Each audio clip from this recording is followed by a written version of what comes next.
So I filmed this video last week and it was kind of just a disaster.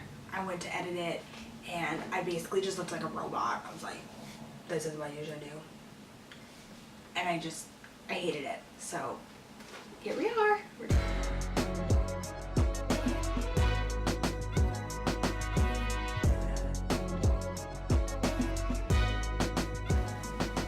Hey everyone, welcome back to Minimize, a channel that helps you clean out the clutter so you can make room for what's important. I wanted to talk to you a little bit about how I became a minimalist and why you should become a minimalist. So, I used to have so much stuff, and I think I probably didn't have as much stuff as some people have, but looking back on it, I had so much stuff. My closet used to be packed full of clothes that I never wore, yet I was always buying more clothes.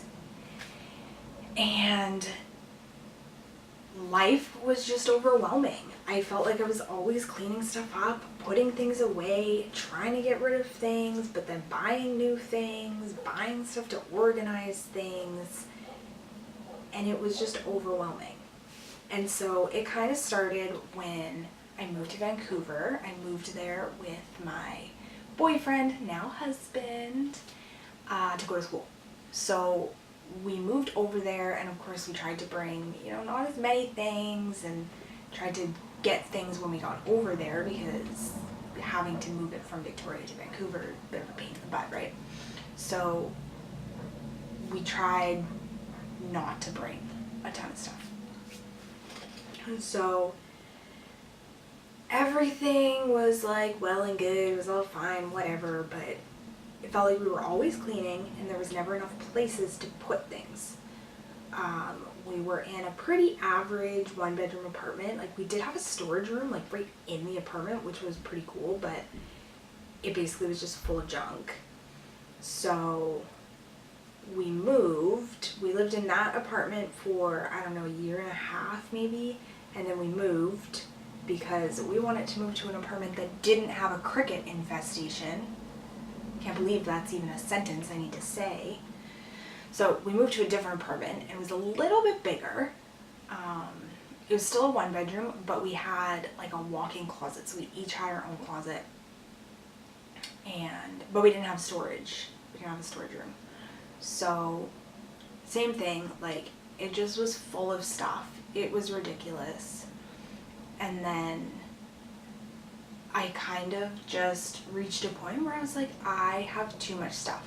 This is ridiculous. So then in 2016, the Minimalism documentary came out, and that was life-changing. I feel like I watched it 3 times the first week that it came out, and I have just kept watching it since. Anytime I feel like I'm getting a little bit off track or getting too many things, I just put it on again and just watch it for a bit, and I'm like ready to go. So that documentary was so inspiring, and it made me want to move to a tiny house in the woods and just get rid of all my stuff. Which I didn't do. I don't like the woods, to be honest. But anyway, so then I committed to getting rid of even more stuff, and I was like, you know what? No, if I don't have a place for it, that means I can't keep it, or I need to get rid of something else. And so then we moved back to Victoria. So then I was trying to just get rid of as many things as I could and just like really cleaning out. I started with clothes, just cleaning out a lot of clothes, but it was hard in Vancouver because we didn't have a car. So it could be tough to get rid of, lots of things. So I did my best in Vancouver, and then we moved back to Victoria after we got married and when I was pregnant, and that was when things really changed because we had to rent a U-Pack, which for those of you that don't know is like, it's kind of like a little storage room that comes to you and you pack it with your stuff, and then they either move it somewhere or they store it for you or whatever.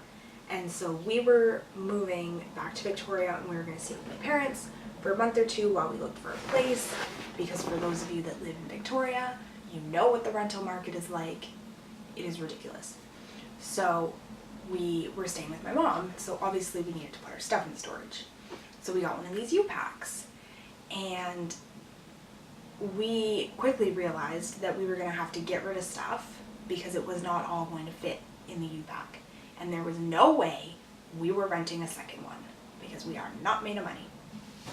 And so we literally had a pile of stuff that we were just saying, okay, when it's full, this is what we're leaving behind. And we had to leave stuff behind.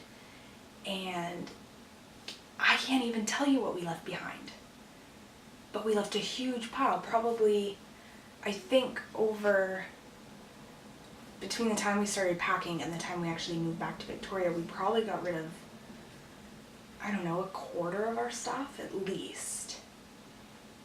And I don't even remember what we got rid of. So why did we even need it? So then we got the apartment that we're living in now, and we moved into it. We're trying to make it homey, and we were trying to get rid of even more stuff because there was going to be a third person joining us. And babies tend to come with a lot of things. Although, story for a different time, we really tried to keep that minimal. Tell you how that went later. So I just ended up really committing to this and just was getting rid of so much stuff. We ended up getting rid of our dressers, and we got rid of our coffee table, and we got rid of like another shelving unit, like one of those big stand-up, I think they're the ones from IKEA that have like the 5 cubes in it, right, that stand straight up. We got rid of that. One of the things that I've really latched onto is if you have to buy stuff to store your stuff, you might have too much stuff. And we are so much happier having got rid of all our stuff. And when I say all of our stuff, I don't mean all of our stuff. We still have a lot of stuff.